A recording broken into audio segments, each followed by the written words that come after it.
உனக்கு முன்பாக வைக்கிறேன். ஐயா தேவ பிள்ளைகளே, சிறைச்சாலை ஜெபித்தவங்களுடைய வாசல் திறக்கப்பட்டது.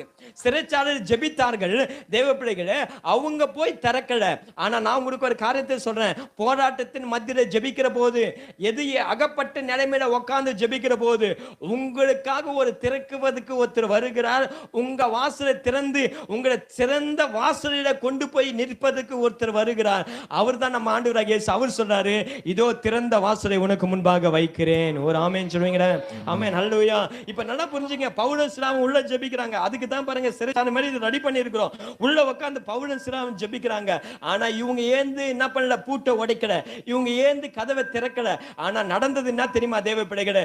இவர்களுடைய ஜெபம், இவர்களுடைய துதி என்ன செய்யப்பட்டதுன்னா, பரலோகத்தின் தேவன் வந்து அவர்களுடைய என்ன பண்ண, அவர்களுடைய என்ன பண்றது, அவங்க பூட்டப்பட்டதை பூட்டை உடைக்கும்படியாகவும் அந்த சிறைச்சாலை கதவை